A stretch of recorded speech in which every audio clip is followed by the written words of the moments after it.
السلام علیکم ورحمۃ اللہ وبرکاتہ۔ یہ ایک سوال ہے ہمارے سامنے کہ کیا حیض و نفاس کی حالت میں اپنی بیوی سے مباشرت کی جا سکتی ہے، اور اگر کوئی شخص اپنی بیوی سے حیض کی حالت میں جماع کر لے تو اس کا کفارہ کیا ہے؟ دیکھیں، دو لفظ ہیں، ایک لفظ ہے مباشرت اور ایک لفظ ہے جماع۔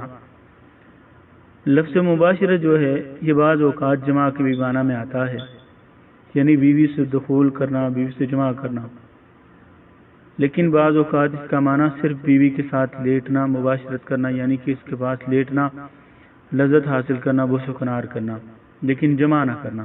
تو یقیناً ایسی مباشرت جائز ہے کہ جس کے اندر جماع نہ ہو، لیکن جو جماع ہے وہ قرآنی نص اور اسی طرح اہل علم کے اجماع کے مطابق حرام ہے، اور جس طرح اللہ رب العزت نے سورہ بقرہ آیت نمبر 222 میں فرمایا ہے، اور وہ تجھ سے حیض کے متعلق پوچھتے ہیں، کہہ دے کہ وہ ایک طرح کی گندگی ہے، سو حیض میں عورتوں سے علیحدہ رہو اور ان کے قریب نہ جاؤ یہاں تک کہ وہ پاک ہو جائیں، پھر جب وہ غسل کر لیں تو ان کے پاس آؤ جہاں سے تمہیں اللہ نے حکم دیا ہے، بے شک اللہ ان سے محبت کرتا ہے جو بہت توبہ کرنے والے اور بہت پاک رہنے والے ہیں۔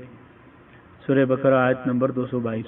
اس آیت کی تفسیر میں اہل علم نے لکھا ہے، المحید خاد یحید اسم مصدر ہے، اس کا اصل معنی بہنا ہے، مراد عورت کا وہ خون جو ہر ماہ عادت کے مطابق آتا ہے۔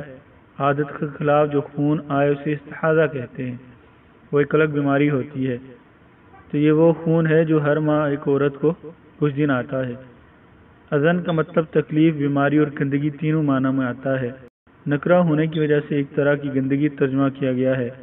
اس کا گندگی ہونا تو ظاہر ہے، طبی حیثیت سے بھی عورت ان دونوں صحت کی نسبت بیماری کے زیادہ قریب ہوتی ہے، اور اس حالت میں اس سے جماع خاوند اور بیوی دونوں کے لیے بیماری کا باعث بن سکتا ہے۔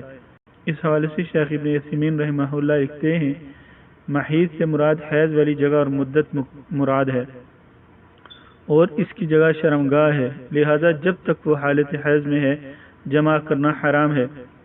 اسی طرح ابن قدامہ رحمہ اللہ لکھتے ہیں، خون والی جگہ سے علیحدہ رہنے کی تخصیص اس بات کی دلیل ہے کہ اس کے علاوہ جائز ہے۔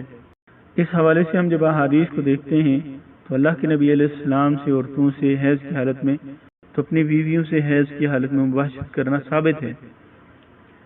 اس حوالے سے سیدنا انس بن مالک رضی اللہ تعالیٰ عنہ کی حدیث ہے، وہ بیان فرماتے ہیں، جب یہودیوں میں سے کسی عورت کو حیض آتا تھا تو وہ اس کے ساتھ نہ کھانا کھاتے تھے اور نہ اس کو اپنے ساتھ رکھتے تھے۔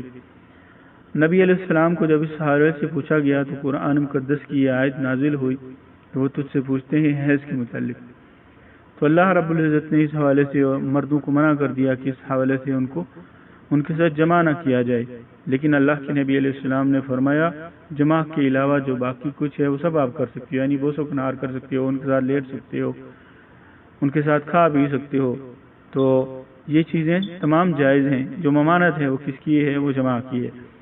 صحیح مسلم 302 نمبر حدیث ہے۔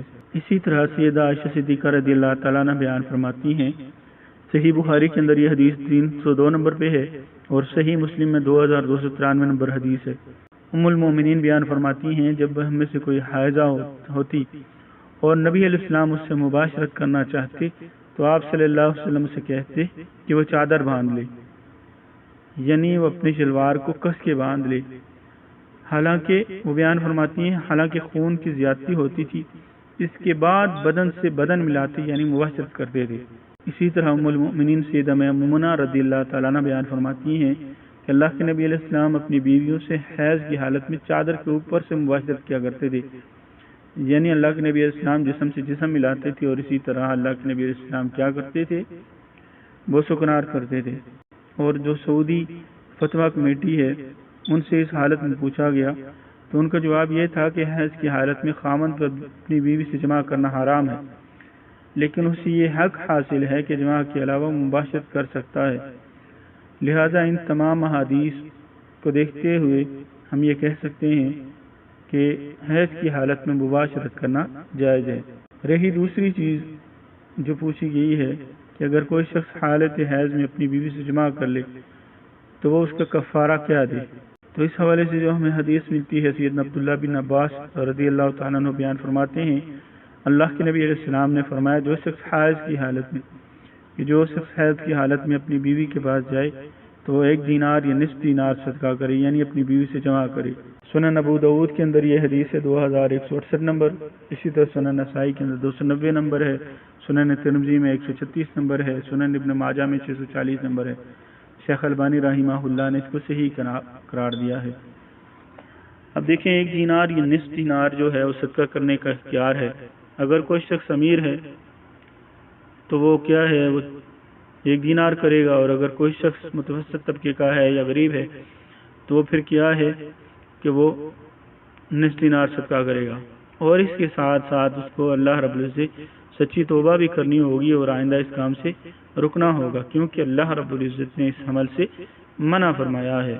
اور 1 دینار جو ہے وہ 4.25 گرام سونا بنتا ہے، 4.25 گرام سونا، اور اگر کوئی آدھا دینار لینا چاہتا ہے تو 4.25 گرام سونے کا آدھا دے دے تو یہ اس کا کفارہ ہوگا۔